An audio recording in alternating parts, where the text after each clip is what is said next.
The calm before the storm. So John, Yes. what does this day mean to Yes, you? Philip. What does this day mean to me? Oh my gosh, it means, In a word. in a word, the end. No, she was on another flight. She should be here. How frantic are you? Here. What's that? How frantic are you? Not frantic at all. It's going to be a great evening. It's just the liquor talking, don't listen to her. What's been your greatest difficulty so far, Laura? The name tags. Just too much. Are you sad to see Linda go? What? No, yes, of course. I don't. Any parting words? Just that we're gonna miss her. There's something off with it. I can't imagine the office without her. It's gonna be so odd. Give the digital camera. Yeah. But would you do a little ritual dance for Linda? A shamanic farewell?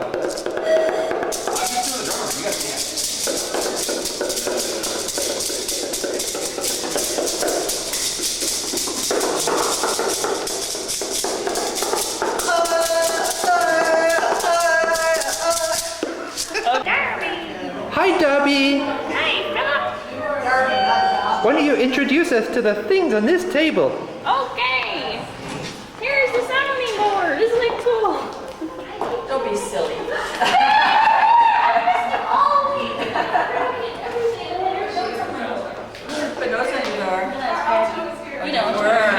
Hi, Pat. Hi, Phil. Oh, it's Philip. I didn't recognize you. What is this? Wow. That's my tie. That's my tie. Linda, I'm wearing a tie. Remember, I had an interview 11 and a half years ago. I wore a tie. I'm wearing it again. In honor of you. I hope you like it. It's Kent. She does. She's going to play the whole chord. She Okay. has. That's why we have to do music. Striking a manly pose in honor of Linda and Jack.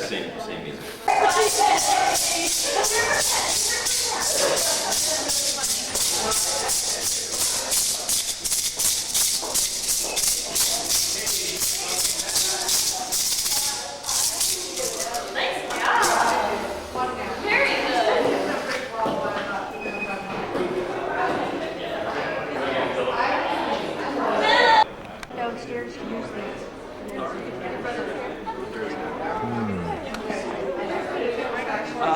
Where does he live? South Minneapolis. About a house that's working with Wells Fargo. Guy next to you. You gotta talk to Tyler.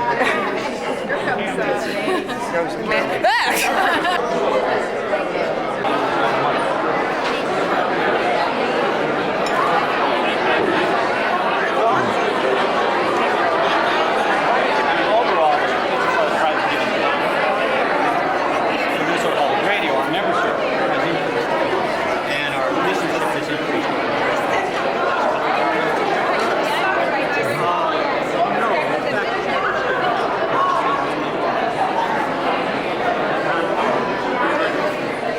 Any special messages for our party girl? Oh, Linda. Oh, many messages. I'll the floor over to this gentleman. You can do a little dance if you like. How about a song and dance for Linda? We love you, Linda. Oh, yes, we do. We love you, Linda. And that is true. When you're not with us, we will be blue and loose. Oh, Linda, we love you. Hey! Hey. Snyder, do you have a song for Linda? No.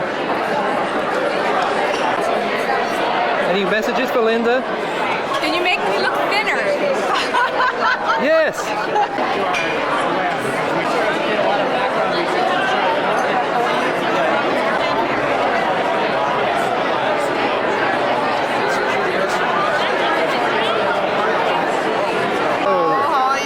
Okay, and we're on. She's having a moment. At this point, Just congratulations on doing a terrific job, and we'll miss you. and here's the last gift. How are you doing?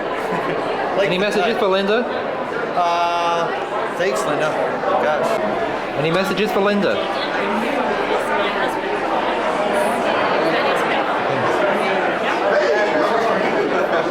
Hi, Warren. What a great event.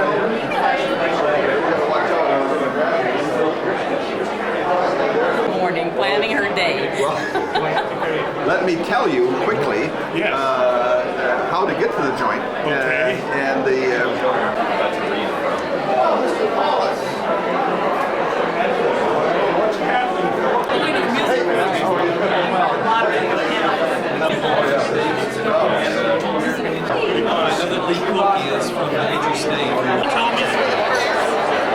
They told me that if I would wear the dress, that I could get half of Philip's Hoeschler luncheon. So I thought about it, and I said, you know something, wearing a dress around Philip and Preston's house would be a little bit demeaning, but for that kind of cash.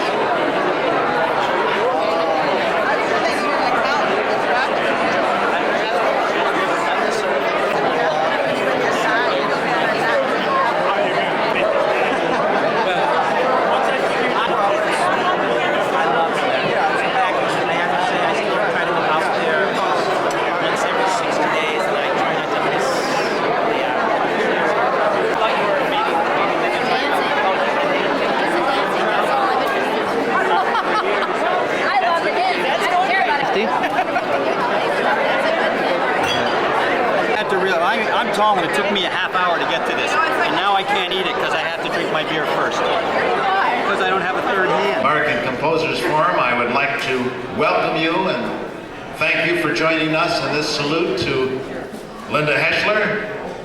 The look on her face was worth being here tonight when she came into this room. Probably 10 years ago you could have held this in a phone booth, but not tonight. Linda Hoeschler, as the Executive Director of the American Composers Forum for the past 12 years, Linda has led the organization to national prominence and has given new meaning to the phrases outreach and participation and composer support.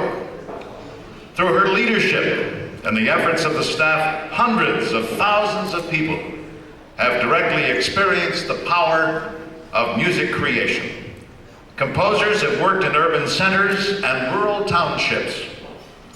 They've worked with social service clients, museums, even feuding neighbors, and intergenerational coalitions to build stronger communities, all through joint music projects.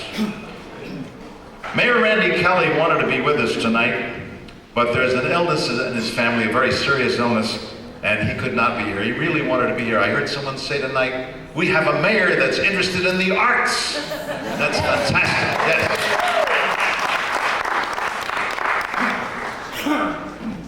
I'd like to read part of this proclamation that the mayor has given us to give to Linda, and he has issued on behalf of the city of St. Paul, heralding Linda's service to the forum and to the city.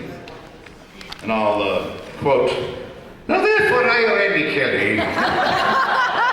No, he doesn't talk like that. "Now therefore I, Randy Kelly, Mayor of the City of St. Paul, do hereby proclaim Thursday, June 12th, 2003, to be Linda Hoeschler Day in the City of St. Paul." This is Linda Hoeschler Day.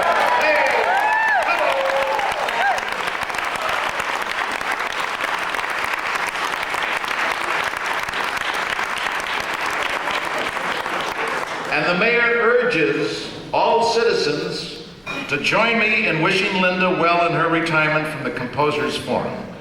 And we look forward to working with her on the many ventures that she will seek. And it's affixed with the seal of the City of St. Paul. I want to give this to you, Linda.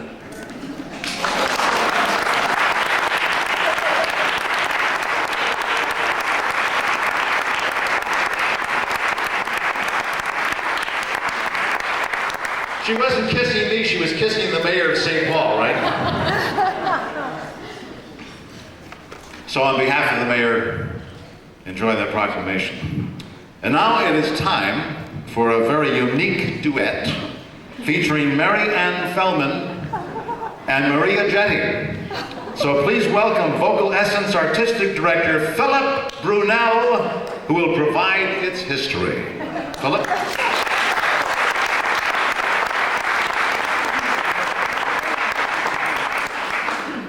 An evening like this is always about history, and it seemed that since Mary Ann and Maria have not had a chance to sing together in public before, they have also not had a chance to sing together in private before. Therefore, this was the perfect opportunity. And we've gone all the way to Iowa for the music for this. Thank you. All right. This is courtesy of Meredith Wilson. And we thought this would really be the perfect duet with Mary Ann taking the role of Vox Populi and Maria taking the role of Linda Hoeschler. Ladies, would you please?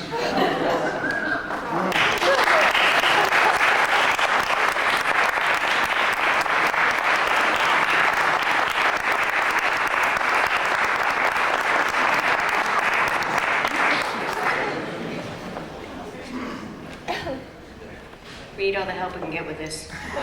His words are about a 16th of an inch tall. Manuscripts and telephoning, raise the money, make the budget. There's no time to stop, but I really love it. Managing in media, host a dinner for composers. There's no time to stop, but I really love it. Hop a plane or grab a train, make decisions on commissions. There's no time to stop, but I really love it. ACF is all-consuming, but the arts are really blooming. Worked my butt off for the forum. Manuscripts and telephoning, raise the money, make the budget. There's no time to stop, but I really love it. Managing in media, host a dinner for composers. There's no time to stop, but I really love it. Hop a plane or grab a train, make decisions on commissions. There's no time to stop, but I really love it. ACF is all-consuming, but the arts are really blooming. No one else has quite as short a haircut. There's no time to stop, but I really love it. Managing in media, host a dinner for composers. There's no time to stop, but I really love it. Hop a plane or grab a train, make decisions on commissions. There's no time to stop, but I really love it. Working with composers from Minnesota and the nation. But I gotta say I'm happy because I worked my butt off for the forum. Nobody else has quite as short a haircut. Time to say goodbye, but before I do, gotta make another couple calls.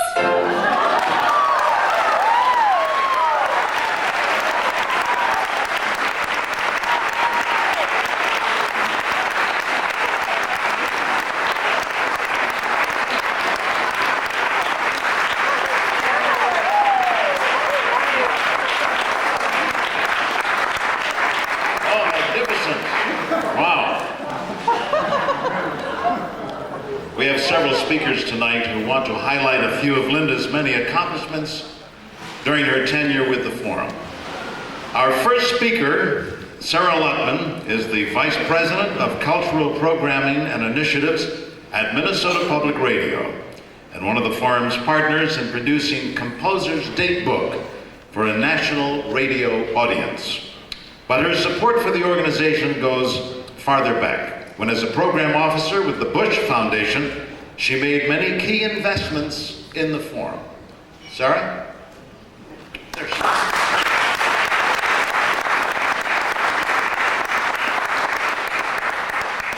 Pretty tough act to follow. I gotta tell you. You know, we're gathered here this evening to celebrate the work of Linda Hoeschler, who has so ably served the new music community and composers all over the world, actually, and whose enthusiasm so many of us find infectious. And I was asked to speak to Linda's role as an advocate, and the question is how you stop speaking all night, but I'll try to make my remarks as brief as I can. The fact is that there has never been a situation, a human predicament, an occasion, or a sentiment felt that Linda Hoeschler does not think would be improved by the addition of a commission, by the involvement of a composer, or by listening to a piece of music freshly written. It's true.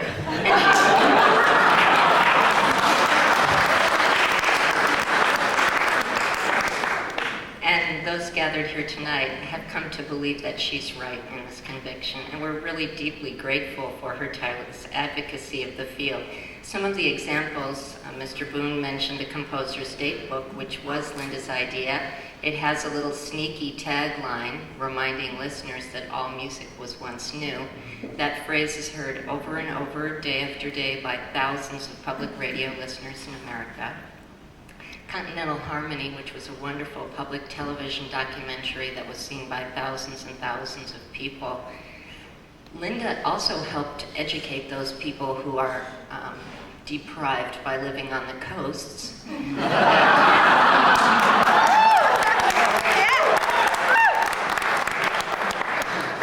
that there are actually brilliant, exciting people and ideas and organizations here in the Midwest, not only as an advocate for her own organization, but for many others. She made all kinds of funding connections, but particularly for composers. She reminded these coastal advocates that we have our own advocates in the Midwest as well. And finally, Linda has walked the walk that she talks. Through her own commissioning and through her work with Jack, she's helped composers create dozens of works, and many of these commissions have come at a time of critical juncture in a composer's life and have meant a great deal to them personally.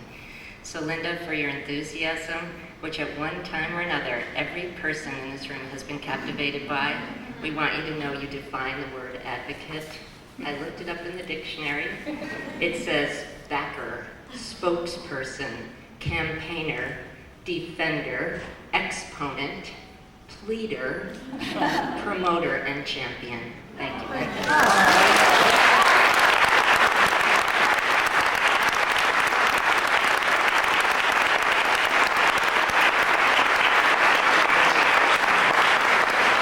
Thank you, Sarah. Next, I'd like to introduce a man with a long list of commendable credentials. He was Jack Hoeschler's classmate at NYU Law School, has been, along with his wife Judy, a friend of Jack and Linda's for many, many years, and is about to serve his second non-consecutive term as chair of the Forum's Board of Directors.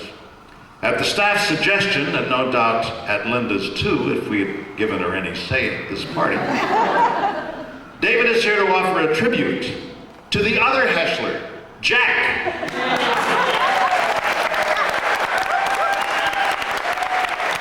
David Mannheim, ladies and gentlemen.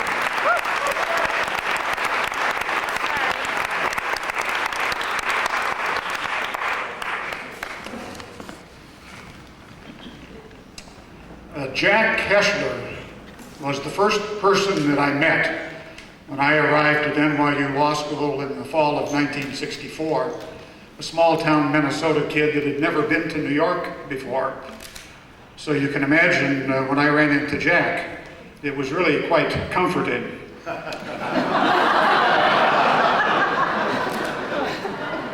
I knew immediately that this was one special fellow.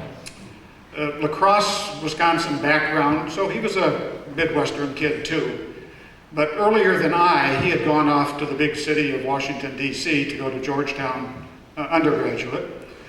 And so by the time he showed up in New York that fall, I really thought this was a guy that knew his way around. He was pretty worldly, world-wise. So, in fact, he demonstrated that pretty quickly by taking me down that very evening to the Feast of San Gennaro in Little Italy in New York. So you can imagine, for a Norwegian Lutheran from Minnesota, that was quite. What was even more clear, though, than that Jack was a really special guy, is that he was a big guy with a big heart. And we all know that from personal experience. Certainly that's something that Linda knew as well. Having dated Jack in the first 2 years of law school, still just in courtship. But then by our third year of law school, thanks to a beautiful summer day in Tarrytown on the Hudson on August 27th of 1966, they were married. And what was evident then is still evident today, and that is the tremendous mutual respect, tremendous affection that they share, and it's something that all of us have observed and admired over the years. There's an old adage from another era, this probably isn't quite appropriate in this politically correct day and age, but the adage went something to the effect that behind every successful man is a good woman. Well, I can tell you that Jack Hoeschler personifies the flip side of that adage.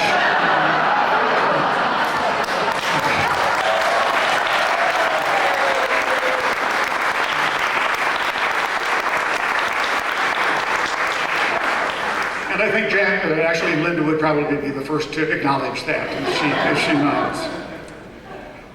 I frankly can't imagine a better, in a more appropriate current term, trailing spouse than Jack Hoeschler.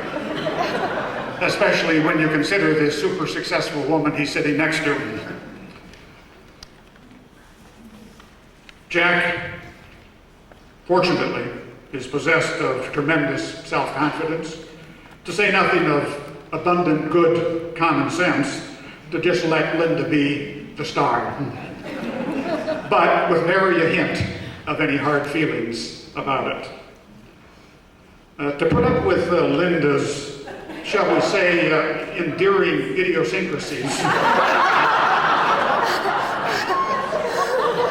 with a positively upbeat attitude, perpetually good-natured humor, and I must say also an exquisite sense of just when it's best to keep his mouth shut. That really takes one remarkable guy. Jack, of course, for his day job, is much in demand as a wise counselor to a host of clients, both paying and non-paying, nonprofit boards, friends, Hmong workers, and many, many others. But his equally full-time job is supporting Linda in her 24/7 role as leader of the greatest composer service organization in the universe.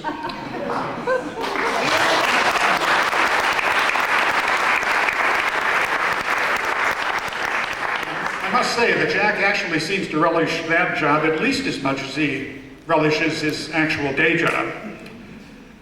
For example, he has accompanied Linda on innumerable forum trips around the country, I quickly add, at his own expense. He has attended and often hosted untold numbers of forum dinners, at which he's engaged guests of all stripes and colors in scintillating conversation, ranging from such things as the ancient history of the Minnesota Territory to sexually transmitted diseases in the poor women of Bergen, Norway.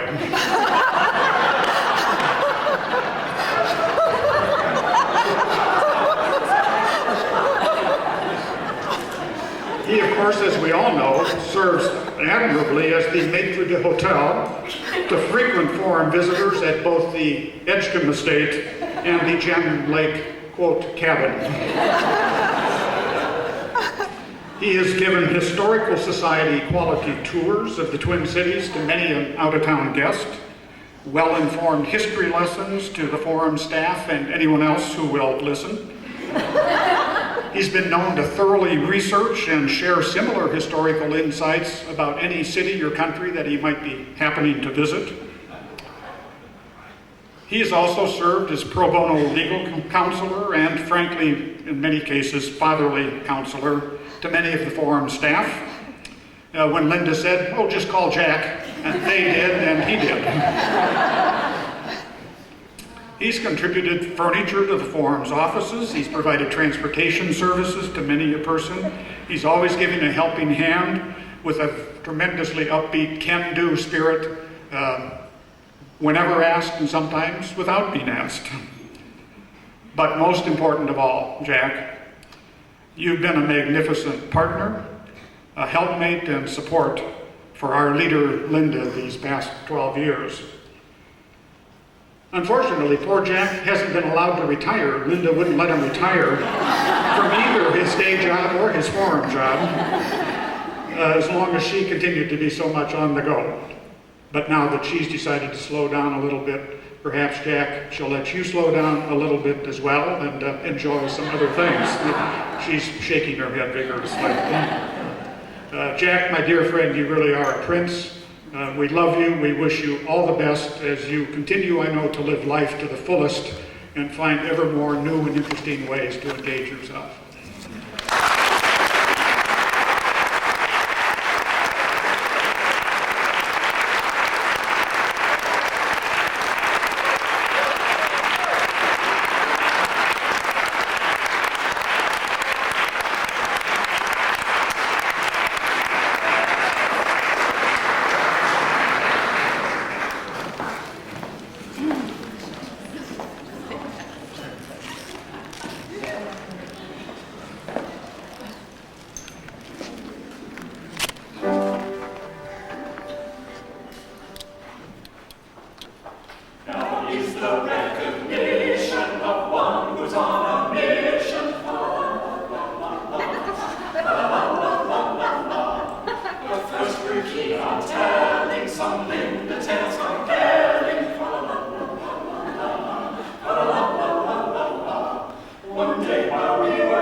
I think that proves that even old music can benefit from some new polish.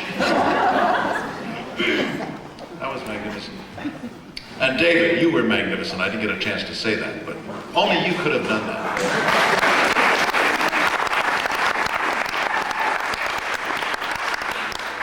One of the forum's most fervent supporters over the years is Neil Cuthbert, who is the director of the arts program at the McKnight Foundation. Neil's name and the role of the McKnight Foundation is invoked in many of Linda's origin stories of how the forum grew over the last 10 years. And we're glad he can be here tonight. Neil, where are you? There he is.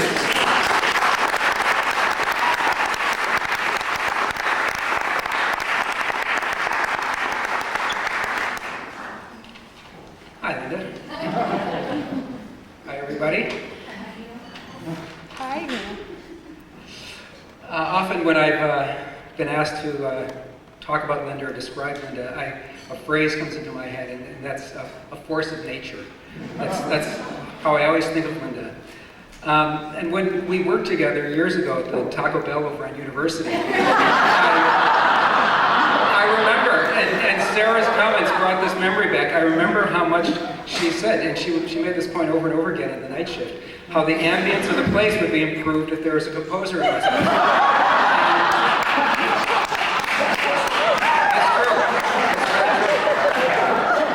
We got somebody to, yeah, anyway, I won't tell that story. But I was asked to speak to Linda's innovation and vision. And it is a complete and total privilege and pleasure to do this. A lot of people, everybody in this room, impacts the quality of our lives as a community and for each other. And a lot of people make significant contributions to the field in which they toil. And Linda certainly has done both of those magnificently. She can do that without, by not even waking up in the morning. She does that kind of stuff. But Linda's among very few people who, in my opinion, has reshaped a field. And not just one field. Linda's had the impact on two fields. And in doing so, I hope this doesn't sound like overstatement, because I don't think it is. In my travels around the country, I've never seen somebody impact a couple of fields in the way she has. But in what she's done, she's changed the development of culture in our country. I mean, I think the work is almost kind of on a historic kind of level. Linda's not only changed through vision and innovation and clearly force of will the place of composers in this country. I mean, she's moved the bar. I mean, still there's a lot of work left to be done, but the bar has actually been moved, you know, and that's a phenomenal accomplishment.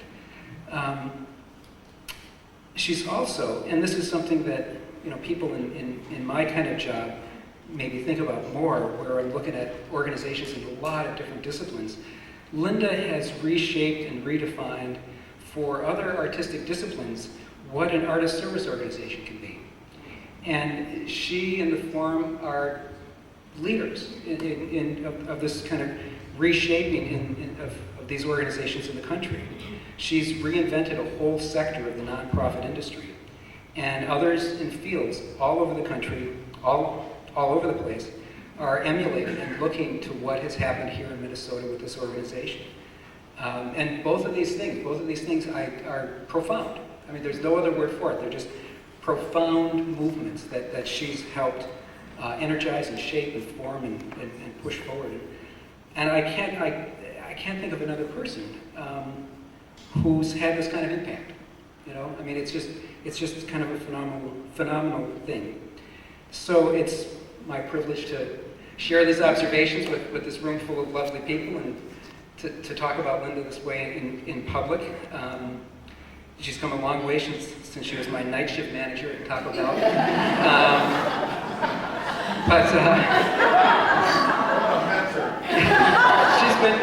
She's been great. But I think she's shown a lot of people in my field, in the foundation community, about what's possible. And a lot of us get kind of jaded, but Linda's really tried to lit off something and shown a lot of folks that, you know, old things can be done in new ways and huge gains can be made for everybody in our country. So, thank you, Linda.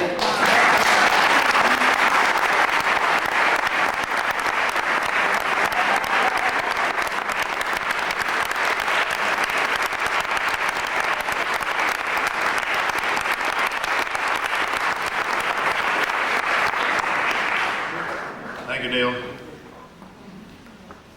Linda's devotion to the work of living composers has been evident throughout her life, and certainly most prominently during her tenure at the Forum. While there are 1,700 members of the Forum, most of them composers, thousands more have benefited from increased opportunities and Linda's constant advocacy on their behalf. Our last speaker is Steve Heitzig, who did a memorable continental harmony project with the people of Grand Forks, North Dakota. Steve?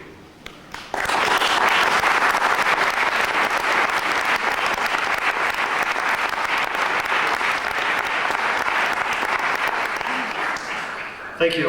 It's a real privilege to be asked to speak this evening, but before I talk, I wanted to mention Neil. I'm interested in that Taco Bell commission. Many others here. We're nothing but desperate. Okay. To Linda, all musics and all composers are of inherent value to the health and life of a society and the world. As a tireless advocate for living composers and their music, she has revolutionized the image and notion of what and who a composer is in Minneapolis, St. Paul, in Minnesota, in the United States of America, and the world.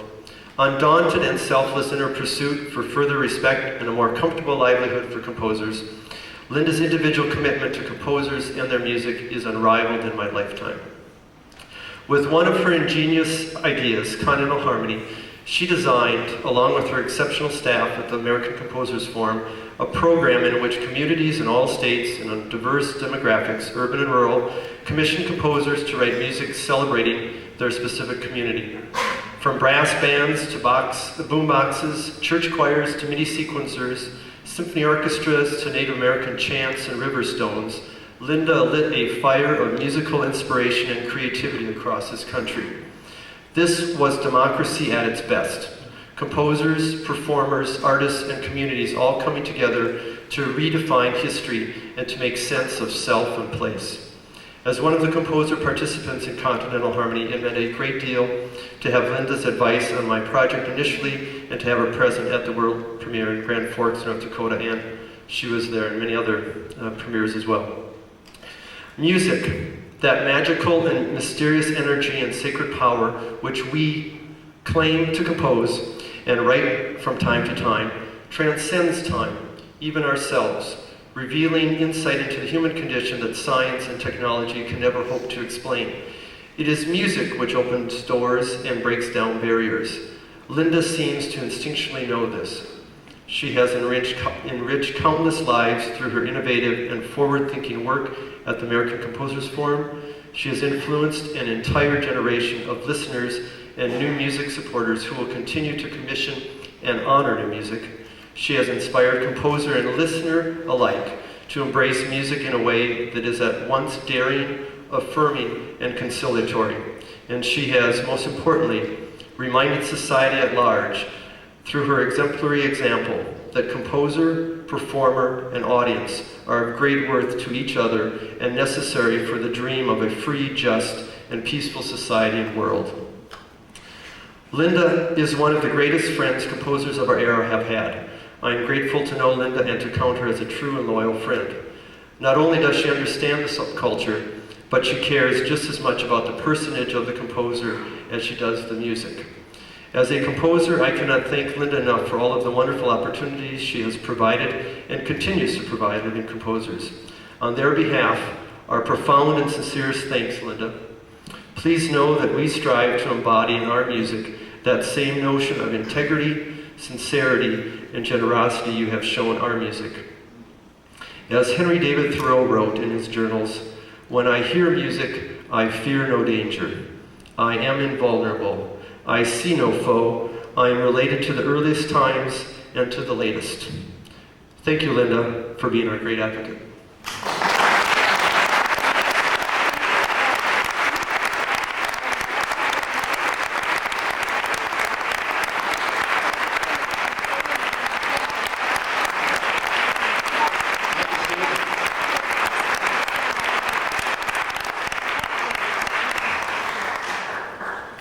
I think it's time for more music. Don't you? We're lucky to put that back into the hands of longtime Hoeschler friend and supporter, Philip Brunel, and a few of his friends. Philip?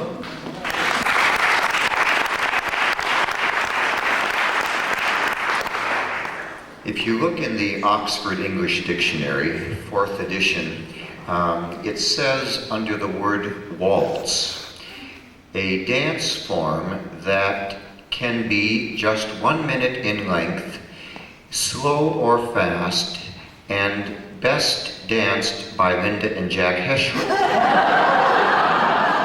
It's not in every one of the dictionaries, but in the 4th edition.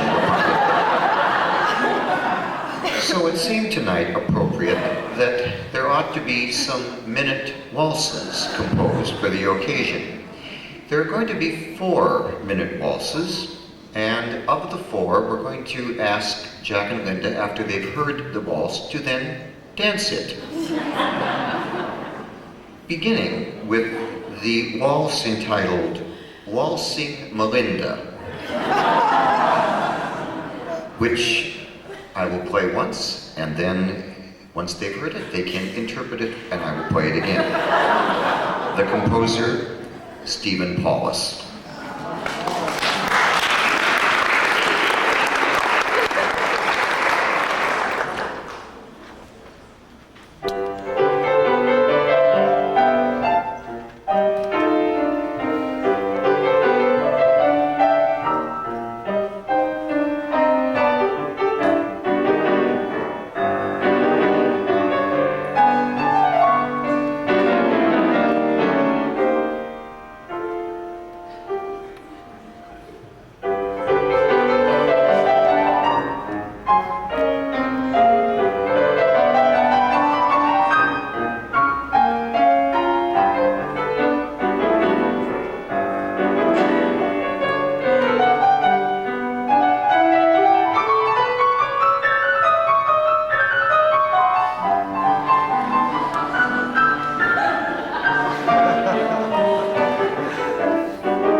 The second one, you don't have to dance to, so you can have the rest of this one. This is entitled A Little Waltz for Linda and Jack. And after its introduction, I notice it says here when I play the low C, linking C's, composers and communities. And then it has the wistful section, ball and the jack, and goes on from there. The composer could not be here this evening because she is at the Library of Congress, Miss Libby Garson.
waltzes are sort of dreamy. Some move along at a little faster clip. And we thought this would also be a good one that Jack and Linda could dance. And I'm very pleased that this piece, which has the very strong title, Waltz.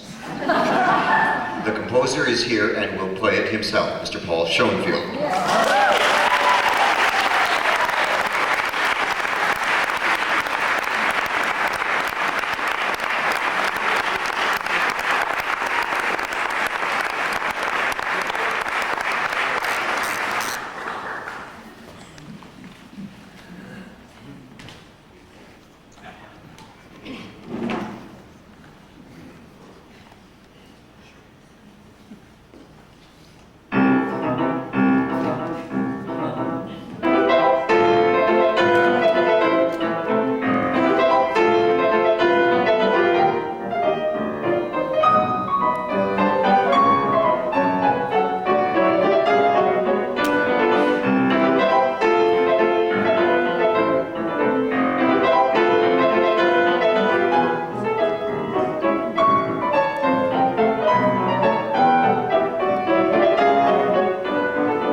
On the way out here, excuse me, Paul said to me, "This is getting back at you for the bike ride."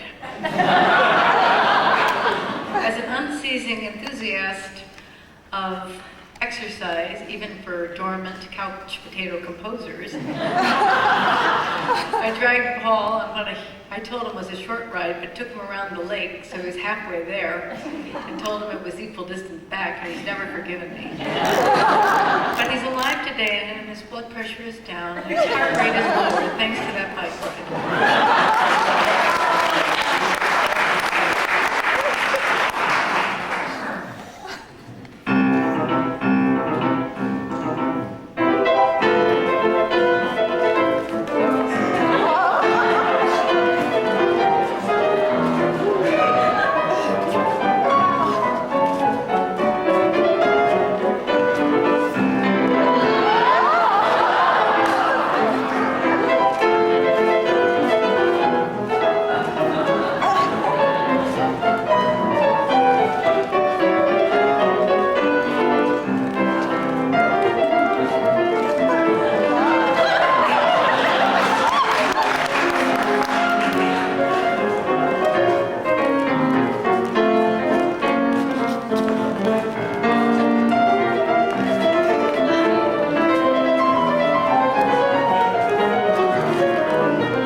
And the final waltz you can just listen to.